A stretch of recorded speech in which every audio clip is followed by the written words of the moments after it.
അനുദപിക്കാനുള്ള അവസരമാണ്. ഉടമ്പടി 2016 15 ആദ്യം തരുമ്പോൾ കർത്താവിൻ്റെ ഉടമ്പടിയുടെ അടിസ്ഥാന വചനം എന്തായിരുന്നു അറിയാവോ? എന്താണ്? അനുദപിച്ചാൽ നീ അനുഗ്രഹം പ്രാപിക്കും. യെശയ്യാ 1:19. അനുസരിക്കാൻ സന്നദ്ധരെങ്കിൽ. ആദ്യത്തെ ഒരു പാപം ചെയ്തവരായിരിക്കാം നമ്മൾ, പക്ഷെ നമുക്ക് അനുദപിക്കാനുള്ള ഇതുപോലുള്ള അവസരങ്ങളുണ്ട്. പക്ഷെ അത് കൊടുത്താൽ മാത്രമേ കിട്ടത്തുള്ളൂ. ഹെബ്രായർ 12:17. പിന്നീട് അവകാശം പ്രാപിക്കാൻ ആഗ്രഹിച്ചപ്പോൾ. പിന്നീട് അവകാശം പ്രാപിക്കാൻ ആഗ്രഹിച്ചപ്പോൾ ആളുടെ കാര്യമാണ്, ഏശാവിന്റെ കാര്യമാണ്. ഒരു ഗ്ലാസ് പാൽപ്പായസത്തിന് വേണ്ടി കടിഞ്ഞൽ അവകാശം വിറ്റ ഒരു പന്നിയാണ് ആ മനുഷ്യൻ. അവന് പിന്നീട് ബോധമുണ്ടായി. വിശപ്പ് വന്നപ്പോൾ പെട്ടെന്ന് ദൈവത്തെ മറന്നു പോയെങ്കിലും വിശപ്പ് കഴിഞ്ഞപ്പോൾ 2 ഏമ്പക്കം വിട്ട് കഴിഞ്ഞപ്പോൾ പുള്ളിക്ക് ബോധം വന്നു. പക്ഷെ അങ്ങനെ ബോധം വന്നിട്ട് കാര്യമില്ല. പിന്നീട് പുള്ളി കടന്ന് കരഞ്ഞ്. പക്ഷേ പിന്നീട് അവകാശം പ്രാപിക്കാൻ അവൻ ആഗ്രഹിച്ചു. എന്താ പക്ഷെ വചനം എന്താ പറയണത്? അവൻ തിരസ്കരിക്കപ്പെട്ടുവെന്ന് നിങ്ങൾക്കറിയാമല്ലോ. കണ്ണീരോടെ അവൻ അത് ആഗ്രഹിച്ചെങ്കിലും അനുദപിക്കാൻ അവൻ അവസരം ലഭിച്ചില്ല. That's a point. എന്ന് പറഞ്ഞ കണ്ണീരോടെ അവനത് അനുതാപം ആഗ്രഹിച്ചെങ്കിലും അവകാശം ആഗ്രഹിച്ചെങ്കിലും അനുതപിക്കുവാൻ അവന് അവസരം കിട്ടിയില്ല. അപ്പൊ അനുതപിക്കാനുള്ളത് ഒരു അവസരമാണ്. നിങ്ങൾക്ക് ദൈവം ഓരോ അവസരങ്ങൾ തരും. എന്നിട്ട് ആൾക്കാരെന്ത് ചെയ്യും? നാളെ എന്ന് പറഞ്ഞ് മാറ്റിവെക്കും. നാളെ ശരിയാക്കാം. ഞാനിപ്പോൾ തിന്മയിൽ ജീവിക്കുകയാണ്, നാളെ ശരിയാക്കാം എന്ന് പറയും. അത് പ്രഭാഷകൻ എന്താ പറയുന്നത്? 7 നാളെ എന്ന് മാറ്റിവെക്കരുത്. Take the word of God. സ്തുതിക്കട്ടെ. ഹല്ലേലൂയ, ഹല്ലേലൂയ, ഹല്ലേലൂയ, ഹല്ലേലൂയ, ഹല്ലേലൂയ. യേശുവേ നന്ദി, ഹല്ലേലൂയ, സ്തോത്രം, ഹല്ലേലൂയ. യേശുവേ നന്ദി, ഹല്ലേലൂയ. പ്രഭാഷകൻ 5:7. കർത്താവിലേക്ക് തിരിയാൻ വൈകരുത്. നാളെ എന്ന് നീട്ടിവയ്ക്കുകയും അരുത്. അവിടുത്തെ ക്രോധം അവിചാരിതമായി ഉണരുകയും ആ ശിക്ഷയിൽ നീ നശിക്കുകയും ചെയ്യും. ഇപ്പം കർത്താവിൻ്റെലേക്ക് തിരിയാൻ, ദൈവത്തിലേക്ക് തിരിയാൻ ചില ആൾക്കാരില്ലേ, പത്രം കൊണ്ടുപോയി അലമാരിയുടെ മോളിൽ വെച്ചിട്ട് കറങ്ങി നടക്കും. അവിടെ ചെന്നപ്പോൾ അച്ഛനെ കണ്ടില്ല. കുമ്പസാരം ഞങ്ങളുടെ നാട്ടിൽ കുമ്പസാരം, ഞങ്ങളുടെ ഇടവക കുമ്പസാരം 1-ാം ഞായറാഴ്ചയും ശനിയാഴ്ചയും 3-ാം ശനിയാഴ്ചയുമാണ്. ഇങ്ങനെയൊക്കെ ഉടായ്പ പറഞ്ഞു നടക്കും.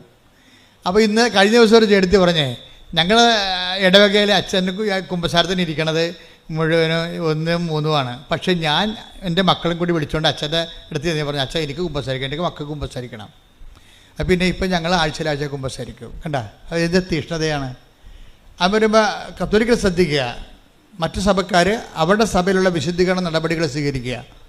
പക്ഷേ ഒന്നും മാറ്റി വെക്കരുത്.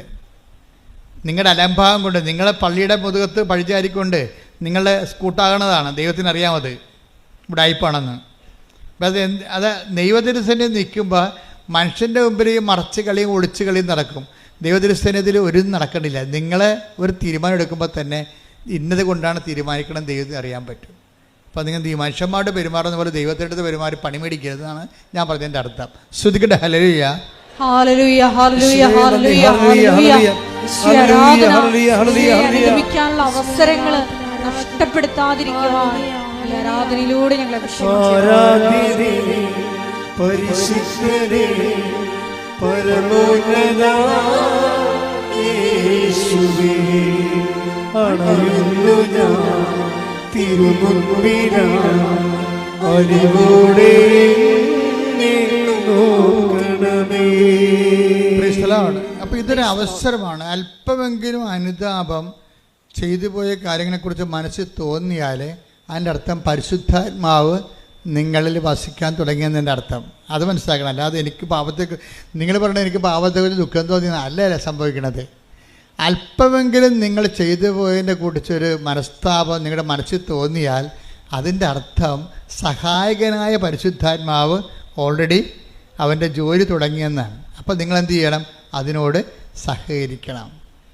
അല്ല, നിങ്ങളെ ആൾക്കാർക്ക് അനുതാപമൊക്കെ ഉണ്ടാകും. പക്ഷേ എന്താ സംഭവിച്ചു കഴിഞ്ഞാൽ ആൾക്കാരത് സ്വാഭാവികമായിട്ട് വചനം കേട്ടപ്പോൾ എന്തോ ഉണ്ടായതാണെന്ന് തോന്നുന്നു. അങ്ങനെയല്ല, ദൈവത്തിൻ്റെ ആത്മാവും നിങ്ങളിൽ പ്രവർത്തിക്കാൻ തുടങ്ങിയിരിക്കുന്നു. പ്രാർത്ഥിക്കുക, കർത്താവേ, ഇപ്പോൾ എനിക്ക് തോന്നിയ അനുതാപത്തിന്റെ മേൽ ദൈവിക നടപടി ആരംഭിച്ചതായി, ആത്മാവിന്റെ പ്രവർത്തനങ്ങൾ തുടങ്ങിയതായി ഞാൻ മനസ്സിലാക്കുന്നു. ആത്മാവിന്റെ കൃപയിലും അഭിഷേകത്തിലും നിലനിൽക്കുവാൻ എന്നെ സഹായിക്കണമേ. ശ്രുതികടെ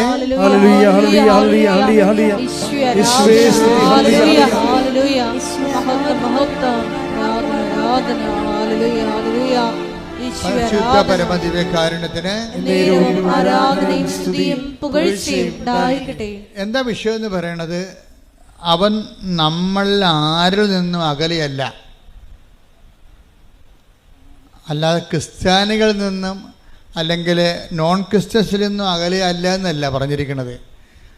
അവൻ നമ്മളിൽ നിന്ന് ആരിൽ നിന്നും അകലെയല്ല. ഈ അനുതാപം ആർക്കെല്ലാം തോന്നിയിട്ടുണ്ടോ ഓർക്കണേ എന്താണ്? നിങ്ങൾ ഏത് മതത്തിൽപ്പെട്ടായാലും ദൈവം നിങ്ങളുടെ അടുത്തുണ്ട്. കൈയടിച്ച് ശ്രുതിക്കട്ടെ, ഹല്ലേലൂയ. ആരാധനയെ ശ്രുതിക്കട്ടെ, ഹല്ലേലൂയ. ആരാധ്യനേ പരിശുദ്ധനേ പരമോന്നത യേശുവേ, അണയുന്നു ഞാൻ തിരുമുൻപിനായി, അതിലൂടെ എന്നെ നോക്കണമേ.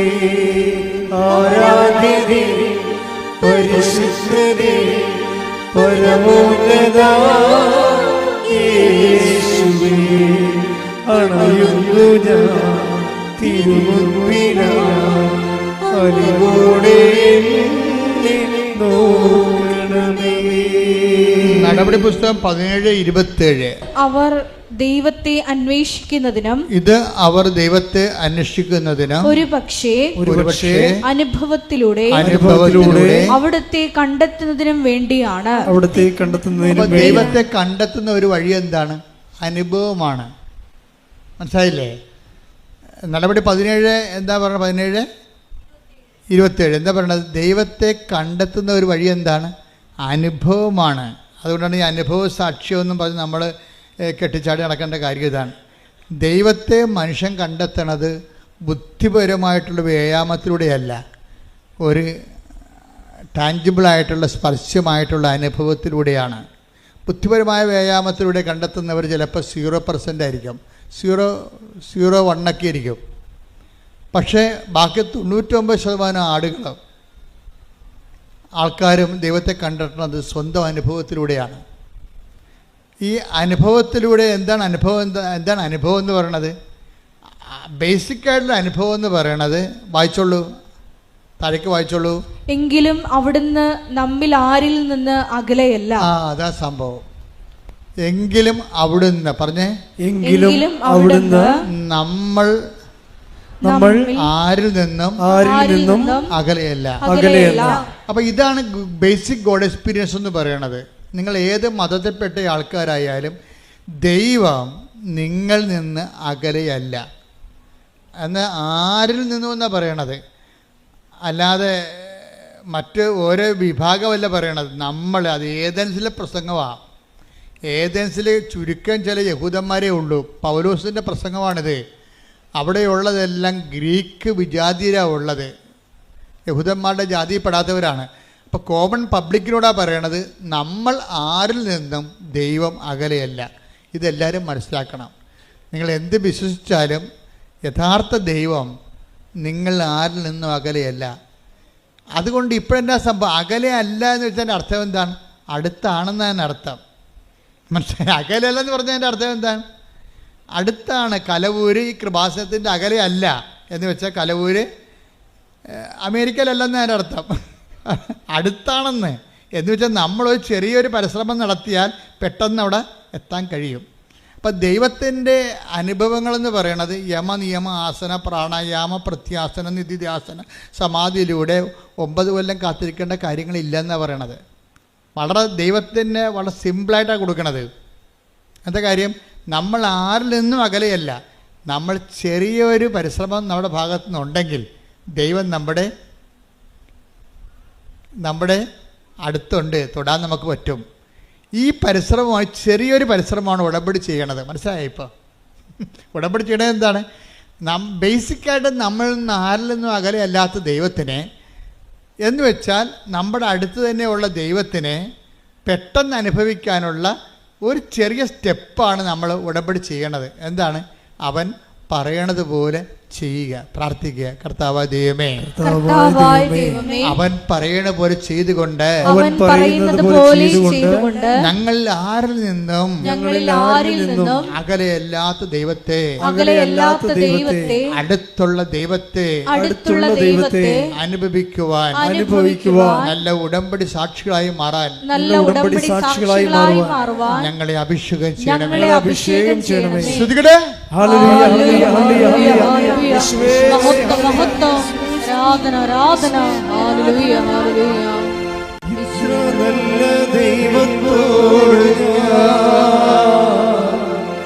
എന്തു ചെയ്തു നന്ദി ചൊല്ലിടും എന്റെ കൊച്ചു ജീവിതത്തെ നിന്നെ മുമ്പിൽ കാഴ്ചയില്ല. ഇത്ര നല്ല ദൈവത്തോടും ഞാൻ എന്തു ചെയ്തും നന്ദി ചൊല്ലിടും എന്റെ കൊച്ചു ജീവിതത്തെ നിന്നെ മുമ്പിൽ കാഴ്ചയില്ല. ഇപ്പോൾ യഹബ്രായർ 12:17 നമ്മൾ വായിച്ചതാണ്. എന്താണ്? അനുദപിക്കാനുള്ള അവസരം ഏശാവിന് ദൈവം കൊടുത്തില്ല. കാര്യം ചില ആൾക്കാർക്ക് അനുദപിക്കാനുള്ള അവസരം കൊടുക്കത്തില്ല. എന്താ കാര്യം? ദൈവം അവസരം തന്നാൽ മാത്രമേ അനുതാപം തോന്നത്തുള്ളൂ. ഏശാവിന് അനുതാപത്തിന് അവസരം കൊടുത്തില്ല, അയാൾക്ക് ഒന്നും തോന്നിയില്ലെന്നാണ്. എന്തുകൊണ്ടാണെന്ന് വെച്ച് കഴിഞ്ഞാൽ നമ്മൾ വീണ്ടും വീണ്ടും പാപം ചെയ്യുമെന്നും ഇത് ചുമ്മാ ഒരു അഭ്യാസത്തിന് വേണ്ടി IELTS പാസ്സാകാനോ വീട് വിൽക്കാനോ ജപ്തിയിൽ നിന്ന് രക്ഷപ്പെടാൻ വേണ്ടിയുള്ള ഉടമ്പടി പ്രയോഗമാണ്. അല്ലാതെ ജീവിതത്തിൽ ദൈവത്തെ ക്ഷണിക്കാൻ ഉദ്ദേശിക്കുന്നില്ല. അകലെ നിന്നുള്ള ദൈവത്തിൻ്റെ അനുഗ്രഹം അടിച്ചു മാറ്റി വയറ്റിപ്പിഴപ്പിന് ജീവിക്കാനാണെന്ന് ദൈവത്തിന് തോന്നിയാൽ നമുക്ക് അനുതാപം തോന്നത്തില്ല. അവസരമാണിത്, പക്ഷേ നമുക്ക് അനുതാപം തോന്നത്തില്ല, നമുക്കത് ഫീൽ ചെയ്യത്തില്ല. നമുക്ക് ഫീൽ ചെയ്തിട്ടില്ലെങ്കിൽ ആദ്യം ഫീൽ ചെയ്യാൻ ആളാരാണെന്നറിയാവോ? ആദമാണ് ആദ്യത്തെ മനുഷ്യൻ്റെ പക്ഷെ എന്താണ് അതിന് ദൈവം അവനോട് ചോദിച്ചു. എന്താ ചോദിച്ചത്? പാപം കഴിഞ്ഞപ്പോൾ ദൈവത്തിൻ്റെ അനുസരണം, ദൈവത്തിൻ്റെ വചനത്തോടാണ് അനുസരണം കാട്ടിയത്. ബേസിക്കായിട്ട് എന്താണ് ആദത്തിൻ്റെ പാപം? ഉടമ്പടി വിരുദ്ധമായ പാപമാണ്. എന്താണ്? അവൻ പറയണ പോലെ ചെയ്യുന്നതാണ് ഉടമ്പടി, അവൻ പറയണ പോലെ ചെയ്യാത്തതാണ് പാപം. ക്ലിയർ അല്ലേ? പാദത്തിൻ്റെ പാപം എന്താണ്? ഉടമ്പടിയുടെ ബ്രേക്ക്മെൻറ്റാണ് വരുന്നത്. അതിൻ്റെ അകത്ത് ദൈവവും മനുഷ്യനും ഉണ്ടായ കാലം മുതലുള്ള നടപടിക്രമം ഉടമ്പടിയാണ്. ചിലപ്പോൾ ഉടമ്പടിയും ദൈവം പറയത്തില്ല, പക്ഷെ പറയണ പോലെ ചെയ്യാൻ പറയും. ആദം പറയണ പോലെ ചെയ്തില്ല, ഉടമ്പടി ബ്രേക്ക് ചെയ്തു. പക്ഷേ ആദത്തിന് എന്ത് പറ്റി? അവസരം കൊടുത്തില്ല. അവസരം കൊടുക്കാഞ്ഞ കാര്യം ആ കക്ഷിയും അവ്വായും ഒക്കെ എല്ലാം ചില മനുഷ്യർ വീണ്ടും വീണ്ടും ഇത് തന്നെ ആവർത്തിക്കുമെന്നുള്ള ദൈവം തോന്നിക്കഴിഞ്ഞാൽ അനുതാപത്തിൻ്റെ അവസരം പോകും. ഇതൊരു നിസ്സാര കാര്യമല്ല. അവസരം കൊടുത്തില്ലെന്നല്ലേ ഏശാവിനെ കുറിച്ച് പറയണത്. അപ്പം നിങ്ങൾക്ക് അനുതാപത്തിൻ്റെ ഒരു മൈൻഡ് സെറ്റ് വരണില്ല എന്നുണ്ടെങ്കിൽ അതിൻ്റെ അർത്ഥം നിങ്ങൾ കഠിനഹൃദയരാണെന്നൊന്നും അല്ല അർത്ഥം. മറിച്ച് ദൈവം നിങ്ങൾക്ക് അവസരം തരുന്നില്ല, കർത്താവിൻ്റെ ഗുഡ് ബുക്സിലില്ല. ഇത് കയറിപ്പറ്റണമെങ്കിൽ കുറച്ച് പണിയാണ്. പക്ഷേ ഉടമ്പടി വൃത്തിമേനമായിട്ട് ദൈവസ്നേഹത്തോട് ചെയ്യണമെങ്കിൽ തിരിച്ചു വരാൻ പറ്റും. ഇപ്പം നമ്മൾ പേപ്പട്ടി കടിച്ചു കഴിഞ്ഞാലുള്ള മരുന്ന് എന്താ? പേപ്പട്ടിയുടെ റാബിസിനെ തന്നെയാണ് കുത്തിവെക്കണത്, ഇല്ലേ?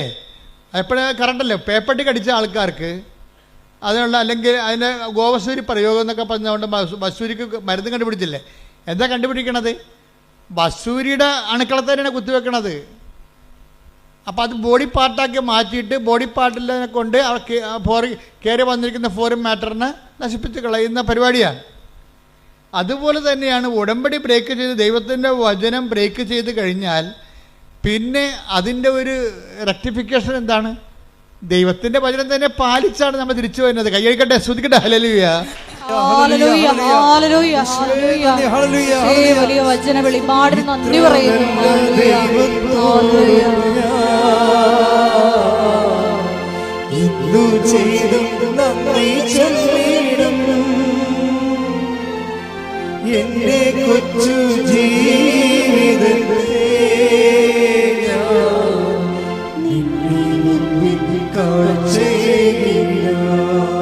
അപ്പം നിങ്ങൾ ചോദിക്കാം, ഉടമ്പടി ദൈവത്തിൻ്റെ വചനം തെറ്റിച്ച് ജീവിക്കുമ്പോൾ, ഉടമ്പടി ബ്രേക്ക് ആകുമ്പോൾ നമ്മൾ പാപാവസ്ഥയിൽ വരുന്ന, പിന്നെ അതിനെ റീഫണ്ട് ചെയ്യാൻ, അതിനെ പ്രതിരോധിക്കാൻ വേണ്ടി നമുക്ക് പിന്നെ അടുത്ത ആൻറ്റി വെനമെന്ന് പറഞ്ഞ സംഭവം എന്താണ്?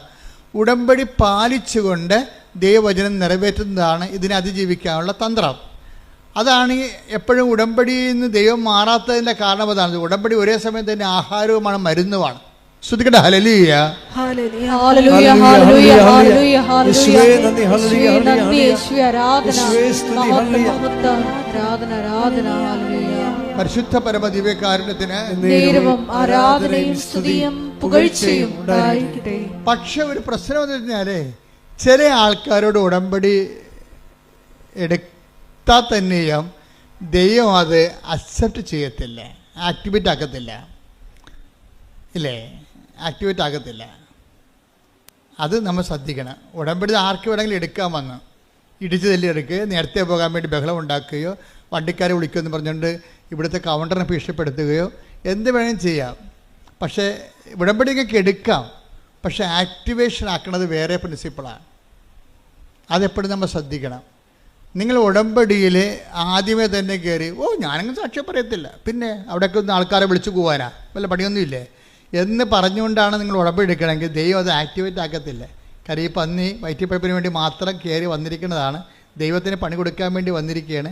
ദൈവത്തിനെ മഹത്വപ്പെടുത്തുക, മറ്റുള്ളവരെ വിശ്വാസത്തിലേക്ക് വളർത്തുക, അതൊന്നും ഇവരുടെ പരിപാടിയല്ല. ഇവരുടെ പരിപാടി സ്വന്തം വയറ്റിപ്പഴപ്പ് മാത്രമേ ഉള്ളെന്ന് പറഞ്ഞാൽ ഈ സാധനം ആക്ടിവേറ്റ് ആക്കത്തില്ല. കാര്യം എന്താണ്? ഉടമ്പടി എടുക്കാത്തത് ഇതിന് തുല്യമായിട്ട് നിൽക്കും സാധനം. കാര്യം അവസരം എന്നാണ്. അതാണ് അവസരം. 12:17 എന്താ പറയണത്? അനുദപിക്കാൻ അവസരം നൽകിയില്ല. എന്നിട്ട് അവസരം നൽകേണ്ടത് ആരാണ്? അവസരം നമുക്ക് നൽകേണ്ടത് ആരാണ്? ദൈവമാണ്. അതാണ് പ്രശ്നം. ഈ അവസരത്തിനൊത്ത് വളർന്നില്ലെങ്കിൽ ആ ദൈവം അത് ആക്ടിവേറ്റ് ആക്കത്തില്ല. ആദത്തിൻ്റെ പരിപാടി എന്താ? ആദത്തിനോട് ചോദിച്ചു, ഈ കക്ഷി ഉടമ്പടി ബ്രേക്ക് ചെയ്തല്ല, അപ്പോൾ ദൈവം ചോദിച്ചത് എന്താണ്? നീ എവിടെയാണെന്ന് ചോദിച്ചു, അത്രയേ ഉള്ളൂ, വേറെ ഒന്നും ചോദിച്ചില്ല. ഉൽപ്പത്തി 3:9 എടുത്ത്. അവിടുന്ന് പുരുഷനെ വിളിച്ച് ചോദിച്ചു. അവിടുന്ന് പുരുഷനെ വിളിച്ച് പറഞ്ഞു. അവിടുന്ന് പുരുഷനെ വിളിച്ച് ചോദിച്ചു. നീ എവിടെയാണ്? ഓക്കെ, ക്ലിയർ, തീർന്ന്. ചോദ്യം എത്രയേ ഉള്ളൂ, നീ എവിടെയാണ്. പക്ഷേ ഈ ദൈവത്തിന് അറിയാം നീ എവിടെ ആയിരിക്കേണ്ടവനാണെന്ന് പറഞ്ഞുകൊണ്ട് അത് പറഞ്ഞു കൊടുക്കേണ്ടതാണ്. പറഞ്ഞു കൊടുക്കത്തില്ല. കാര്യം എന്താണ്? അയാൾ മനസ്സാന്തപ്പെട്ടിട്ട് ദൈവത്തെ കഞ്ഞി വെക്കേണ്ട കാര്യമില്ല. കാര്യം അവൻ ചെയ്തിരിക്കുന്ന തിന്മയ്ക്ക് പകരം ദൈവം റീഫണ്ട് ചെയ്യാൻ വേണ്ടി ആൾക്കാരെ എല്ലാം നിശ്ചയിച്ചു കഴിഞ്ഞു. മാതാവ് മനസ്സിൽ മാനസപുത്രിയെ പോലെ ജനിച്ചു. ഈശോയുടെ പരിശോധനത്തെക്കുറിച്ച് ദൈവം പ്ലാനിട്ടു. അപ്പോൾ ഈ പന്നി ഇനി മാനസാന്തപ്പെട്ടിട്ട് ദൈവം ഒന്നും കാണിക്കാനില്ല.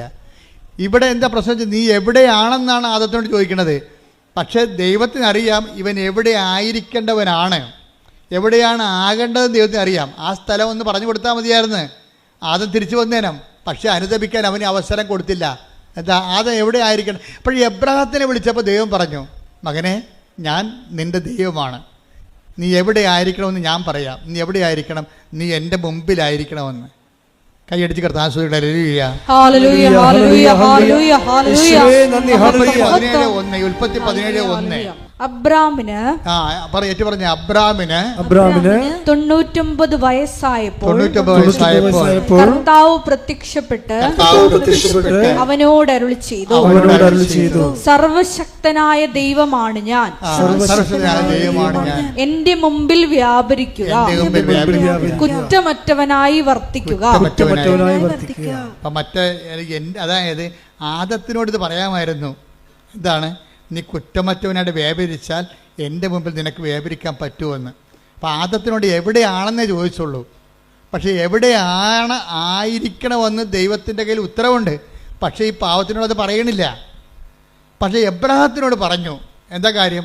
എബ്രാഹം വിശ്വസിക്കുമെന്നും ഉടമ്പടി പാലിക്കുമെന്നും ദൈവത്തിന് അറിയാം. എൻ്റെ ദൈവപൈതലെ, ദൈവത്തിൻ്റെ വചനം ആര് പാലിക്കുമെന്ന് ദൈവത്തിന് അറിയാമെങ്കിൽ ആ അറിവിന്റെ അടിസ്ഥാനത്തിലാണ് നിനക്ക് അനുദപിക്കാൻ അവസരം നൽകണത്. കൈയടിച്ച് സ്തുതിക്കട്ടെ. ഹല്ലേലൂയ, ഹല്ലേലൂയ, ഹല്ലേലൂയ, ഹല്ലേലൂയ. യേശുവേ നന്ദി, ആരാധന. അനുഗ്രഹ നദി പോലെ ഒഴുകും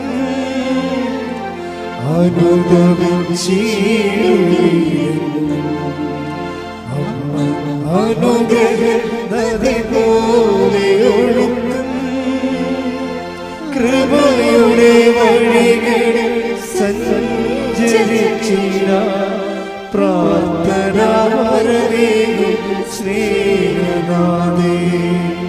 കൃപയുടെ വഴികളിൽ സഞ്ചരിച്ചിട പ്രാർത്ഥന വരവേകും സ്നേഹനാഥേ. അപ്പൊ ഈ 12 ഹെബ്രായർ 12:17 പറയുന്ന യേശാവിന് അനുദപിക്കാൻ അവസരം കൊടുത്തില്ല എന്ന് പറയുന്ന ദൈവ നിലപാട് തന്നെയാണ് ആദത്തിനോട് കാണിച്ചിരിക്കുന്നത്. എന്താണ്? അവന് അനുദപിക്കാൻ അവസരം കൊടുത്തില്ല. അതെന്താ പ്രശ്നം എന്ന് വെച്ച് കഴിഞ്ഞാൽ, ഒരു മനുഷ്യൻ അനുദപിക്കാനുള്ള അവസരം കിട്ടിയാൽ ഉടനെ ഈ ഇൻസ്റ്റേഷൻ നടക്കും. അനുതാപത്തിന് അങ്ങനെ ഒരു ഗുണമുണ്ട്. അവൻ, അതായത് നമ്മൾ കൃപയിൽ എവിടെയായിരുന്നു, ബൈബിള് അവസാനിക്കുമ്പോൾ ചോദിക്കേണ്ട ചോദ്യമുണ്ട്, നീ എവിടെയായിരുന്നെന്ന് ചിന്തിക്കുക, ആ സ്ഥാനത്തേക്ക് നീ തിരിച്ചു വരിക. Take the bed of God. ശ്രുതികട്ടെ. ഹല്ലേലൂയ, ഹല്ലേലൂയ, ഹല്ലേലൂയ, ഹല്ലേലൂയ. വെളിപാട് 2:4-5. വെളിപാട് 2-ാം അധ്യായം 4-ാം വാക്യം. എങ്കിലും നിനക്കെതിരെ എനിക്കൊന്ന് പറയാനുണ്ട്. ആരോടാ ഈ പറയണത്? ഏത് സഭയോടാ പറയണത്? എഫേസോസിലെ സഭയ്ക്ക് എഴുതുന്നതാണ് ഈ വെളിപാട്. എങ്കിലും നിനക്കെതിരെ എനിക്കൊന്ന് പറയാനുണ്ട്. എന്ന് പറഞ്ഞു. എങ്കിലും നിനക്കെതിരെ എനിക്കൊന്ന് പറയാനുണ്ട്. നിനക്ക് ആദ്യമുണ്ടായിരുന്ന സ്നേഹം നീ കൈവിടിഞ്ഞു. അതിനാൽ നീ ഏതവസ്ഥയിൽ നിന്നാണ് അധംപതിച്ചതെന്ന് ചിന്തിക്കുക. അനുദപിച്ച് ആദ്യത്തെ പ്രവൃത്തികൾ ചെയ്യുക. അനുതാപത്തിന്റെ ഒരു പ്രശ്നം അതാണ് വെച്ചാൽ, അനുതാപം അത്ഭുതകരമായ ഫലമാണ്. നിന്റെ പഴയ കൃപയിലേക്ക് നിന്നെ തിരിച്ചു കൊണ്ടുവരും. കൈയടിച്ച് സ്തുതിക്കട്ടെ. ഹല്ലേലൂയ, ഹല്ലേലൂയ, ഹല്ലേലൂയ, ഹല്ലേലൂയ. മഹത്വം, മഹത്വം, ആരാധന, ആരാധന. ഹല്ലേലൂയ, ഹല്ലേലൂയ, ഹല്ലേലൂയ, ആരാധന. ഹല്ലേലൂയ, ഹല്ലേലൂയ, ഹല്ലേലൂയ. ആരാധനേ പരിശുദ്ധനേ പരമോന്നത യേശുവേ, അണയുന്നു ഞാൻ തിരുമുൻപിലായി, അറിവോടെ എന്നെ നോക്കണമേ. ആരാധനേ പരിശുദ്ധനേ പരമോന്നത യേശുവേ, അണയുന്നു ഞാൻ തിരുമുൻപിലായി, അറിവോടെ എന്നെ നോക്കണമേ. അതായത് കൃപ പുനരുദ്ധരിക്കാനുള്ള ആദ്യ നടപടി എന്ന് പറയുന്നത് അനുതാപമാണ്. ഒരുപക്ഷെ ഞാൻ പറയും അവസാന നടപടിയും അത് തന്നെയാണ്. നമ്മൾ സ്നേഹമുള്ള ദൈവത്തോട് കഴിഞ്ഞ ദിവസങ്ങളിലെ ദൈവത്തിൻ്റെ സ്നേഹം പറഞ്ഞപ്പോഴാണ് ഒരു രസമുണ്ടായി. അപ്പം ഞാൻ എൻ്റെ മുറി ഇരിക്കിയിരുന്നു. അപ്പോൾ ഒരു ഈച്ച വന്നിട്ട് എൻ്റെ മുഖത്തടിക്കുന്നുണ്ട്. എൻ്റെ മുറിയിൽ അങ്ങനെ ഈച്ച കയറേണ്ട കാര്യമില്ല. പിന്നെ ആരെങ്കിലും ഇവർ കിച്ചൻകാർ കാപ്പിയും കൊണ്ട് കയറുമ്പോൾ അതിൻ്റെ കൂടെ കയറി പോരണം. അപ്പോൾ എനിക്കാണെങ്കിൽ ഭയങ്കര അലർജിയാണ് ഈ ഈച്ചയെ കാണുന്നത്. ഈച്ച വന്നിട്ട് എൻ്റെ നെറ്റിക്കടിച്ചുകൊണ്ടിരിക്കുകയാണ്. അപ്പോൾ ഞാനിങ്ങനെ തട്ടി കളയുന്നുണ്ട്. പിന്നെയും ഞാൻ ഇരുന്നുകൊണ്ട് എഴുതുക വരയ്ക്കുകയൊക്കെ വായിക്കുകയൊക്കെ ചെയ്യുന്നുണ്ട്. പിന്നെ ഈച്ച ചെവിയെ വന്നിരിക്കും. അപ്പോൾ ഇവിടെ കൊടുക്കും അടി. അപ്പോൾ പിന്നെ ഈച്ച ഇവിടെ വന്നിരിക്കും. ഈച്ചയുടെ അവസ്ഥ അറിയാമല്ല, ഒരു ബുദ്ധിയും ബോധവും ഇല്ലാത്ത സാധനം. അത് നമ്മളെ ടാർഗറ്റ് ചെയ്താൽ പിന്നെ നമ്മളേക്കൊന്നും പോകത്തില്ല. അപ്പോൾ എനിക്കാണെങ്കിൽ വിറഞ്ഞിരിക്കുകയാണ്. അപ്പം ഞാനുടനെ വിറഞ്ഞാലും ഞാൻ കർത്താവിനെ വിളിക്കും. ഞാൻ പറഞ്ഞു, കർത്താവേ ഈ സാധനം ചത്ത് വീഴണമെന്നുണ്ടെങ്കിൽ ഇപ്പം ചത്ത് വീഴണം, ഒറ്റടി വെച്ച് കൊടുക്കും. എൻ്റെ നെറ്റിക്ക് വന്നിരിക്കുമ്പോൾ ഞാൻ കർത്താവിനോട് പറയണതാണ്. ഇപ്പോൾ കർത്താവിടെ ഇരിപ്പുണ്ടല്ല, ഇപ്പോൾ മേമ്പൊടി ഈ ആൾക്കാരിങ്ങനെ കൊച്ചു കഥ പറഞ്ഞ പോലെ പറയുകയില്ല, ഉള്ള സത്യമേ പറയത്തുള്ളൂ. അതായത് ഞാൻ എൻ്റെ നെറ്റിക്ക് വന്നിരുന്നപ്പോൾ ഞാൻ പറഞ്ഞു, കർത്താവേ ഞാൻ എന്നെ അടിക്കാൻ പോവുകയാണ്, ഈ ചത്ത് വീഴണത് ആണ് നിൻ്റെ തിരുമനസ്സെങ്കിൽ ഇപ്പം ചത്ത് വീഴണമെന്ന് പറയും. ഞാൻ ഒറ്റ അടി വെച്ച് കൊടുത്ത് എൻ്റെ കണ്ണട 2 കഷ്ണമായിപ്പോയി. എന്തിപ്പോൾ അറിയാനാണ്. ഞാനും മനോജും ഡ്രൈവറും കൂടി ഉടനെ കണ്ണടയും പിടിച്ച് അത് ഉണ്ടാക്കിയ സ്ഥലത്തേക്ക് പോയി, ചേർത്തല വാങ്ങിച്ച സ്ഥലത്തേക്ക്. ഞാൻ 2 കഷ്ണമായി പോയി നിങ്ങൾ തന്ന കണ്ണട. ഞാൻ അടിച്ചതാണെന്നുള്ളതാണ് സത്യമാണ്. ഞാൻ അവരോട് അത് മറച്ചൊന്നും വെച്ചില്ല. പക്ഷേ ഈ കണ്ണട എന്തെങ്കിലും ചെയ്യാൻ പറ്റുമോ, അതോ വേറെ കണ്ണട വാങ്ങിക്കണമെന്ന് ചോദിച്ചപ്പോൾ അവർ പറയണത് ഇത് ഞങ്ങളുടെ കണ്ണട അല്ലെന്ന്. അപ്പോൾ എനിക്ക് ഭയങ്കര ഡൗട്ടാണ്, ഇതെന്ത് പരിപാടി. എനിക്കാണെങ്കിൽ കുറേ ദിവസമായിട്ട് കണ്ണ് കഴക്കുകയൊക്കെ ചെയ്യുന്നുണ്ട്. ഇത് ഈ കണ്ണട വെച്ചിട്ടും എനിക്ക് കണ്ണ് കാണാനൊന്നും പറ്റണില്ല. ഞാൻ അലസത്തെ എന്നോട് ചോദിക്കുകയായിരുന്നു ഒരു ദിവസം, അച്ഛൻ എന്താ 2 കണ്ണടയും വെച്ചുകൊണ്ടിരിക്കണമെന്ന്. അതാണ് അലസത്തിന്. അതിലേ പോകുമ്പോൾ ഞാൻ 2 കണ്ണടയും വെച്ചുകൊണ്ടിരിക്കുകയാണ്. എന്താ കാര്യം, ഒരു കണ്ണട ഓൺലൈനിൽ വരുത്തിച്ച് ഒരു ഈ റീഡിങ് ക്ലാസ്, ഈ ക്ലാസ്സിൻ്റെ കൂടെ വേറൊരു റീഡിങ് ക്ലാസ് കൂടി വെച്ചിട്ട് പോലും അക്ഷരങ്ങൾ ഡബിളായിട്ട് കാണുന്നു. എന്നാലും വേറെ മാർഗ്ഗമൊന്നുമില്ല, കാശ് കൊടുത്ത് മേടിച്ചതല്ലേ, ഇത്രയും നാളല്ലേ അയാൾ മേടിച്ചിട്ട്. ഇനി ഇത് നമ്മൾ പെട്ടെന്ന് വേറെ മേടിക്കുമ്പോൾ ധാരാളിത്തമായി പോകത്തില്ലേ. അതുകൊണ്ട് കണ്ണ് കഴിച്ചെങ്കിലും ഞാൻ കരു അടിച്ചെങ്കിലും ഇങ്ങനെ സഹിച്ചിരിക്കുമ്പോഴാണ് ഈച്ച വരുന്നത്. കൊടുത്തനടി 2 കഷ്ണം. അപ്പോൾ അവർ പറഞ്ഞു, അച്ഛ ഇത് ഞങ്ങൾ തന്ന കണ്ണടയാണിത്, പക്ഷേ 6 കൊല്ലം മുമ്പ് തന്നതാണ്. അച്ഛൻ 4 മാസം മുമ്പ് ഒരു കണ്ണട ഇവിടുന്ന് വാങ്ങിച്ചിട്ടുണ്ട്. അത് ശരിയാ, അതാണ് ഇതെന്ന് പറഞ്ഞ് ഞാൻ വെച്ചോണ്ട് നടക്കണത്. രതീഷ് പറ്റിച്ച പണിയാണ്. ഞാൻ അമേരിക്കയെ ധ്യാനിപ്പിക്കാൻ പോയപ്പോൾ രതീഷ് ഒരു കണ്ണട എടുത്ത് എൻ്റെ ബാഗിൽ വെച്ച് തന്ന്. അതുകൊണ്ട് ഞാൻ അവിടെ കൊണ്ട് നിർത്തിയപ്പോൾ എൻ്റെ കണ്ണൊക്കെ കഴക്കുന്നുണ്ട്. തിരിച്ചത് തന്നെ കൊണ്ടുപോകും. എനിക്കറിയാൻ പാടില്ല. ഞാനൊരു ഇത് തന്നെ എനിക്ക് നമ്മൾ വാങ്ങിച്ച കണ്ണടയെന്ന് പറഞ്ഞ് നടക്കുകയാണ്. അപ്പോൾ അതുകൊണ്ട് തിരിച്ചു വന്നപ്പോൾ അത് വെച്ചിട്ട് നടക്കുകയാണ്. കണ്ണാണെങ്കിൽ കണ്ണ് കാഴ്ച പോവുകയും ചെയ്തുകൊണ്ടിരിക്കുകയാണ്. പക്ഷേ ഇത് ഇനി മുന്നോട്ട് പോകുന്നത് ശരിയല്ലെന്ന് അമ്മയ്ക്ക് മനസ്സിലായി.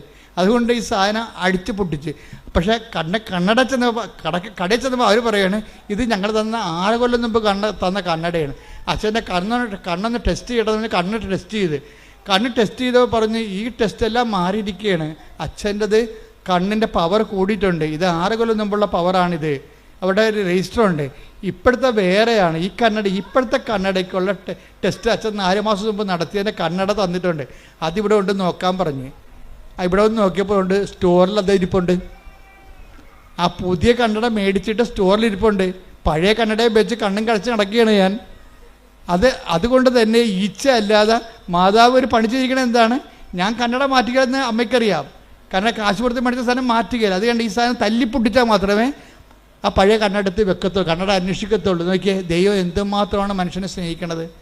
ഇത് നിങ്ങളുടെ എല്ലാ ജീവിതത്തിലുണ്ട്.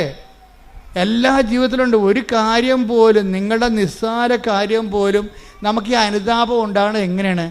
ദൈവസ്നേഹത്തെക്കുറിച്ച് അനുഭവിച്ച് കഴിയുമ്പോഴാണ് ഇത്ര നല്ല ദൈവത്തോട് ഞാൻ അപരാധം, ആ വാക്ക് കേട്ടില്ല എന്ന് നോക്കണം. അവിടെ ഒരു അനുതാപം. അപ്പം അനുതാപം ഓട്ടോമാറ്റിക്കായിട്ട് ഉണ്ടാകത്തില്ല. എങ്ങനെ ഉണ്ടാകും? ദൈവസ്നേഹം കൂടണം. ഒന്ന് പ്രാർത്ഥിച്ചേ, കർത്താവായ ദൈവമേ, എനിക്ക് അനുതാപം ഉണ്ടാകാൻ ആവശ്യമായ ദൈവസ്നേഹത്താൽ എന്നെ അഭിഷേകം ചെയ്യണമേ. ദൈവസ്നേഹത്താൽ എന്നെ അഭിഷേകം ചെയ്യണമേ. ഹല്ലേലൂയ, ഹല്ലേലൂയ. മഹത്വം മഹത്വം, ആരാധന ആരാധന. ഹല്ലേലൂയ ഹല്ലേലൂയ. ഇത്ര നല്ല ദൈവത്തോടും ഇന്നു ചെയ്തും നന്ദി ചൊല്ലേണം. എന്റെ കൊച്ചു ജീവിതത്തെ നിന്റെ മുൻപിൽ കാഴ്ചയേകിടാം. ഇത്ര നല്ല ദൈവത്തോടും ഞാൻ എന്തു ചെയ്തും നന്ദി ചൊല്ലിടും. എന്റെ കൊച്ചു ജീവിതത്തെ ഞാൻ നിന്നെ മുൻപിൽ കാഴ്ചയേകിടാം. പരിശുദ്ധ പരമദിവ്യകാരുണ്യത്തിന് നേരവും ആരാധനയും സ്തുതിയും പുകഴ്ചയും ഉണ്ടായി.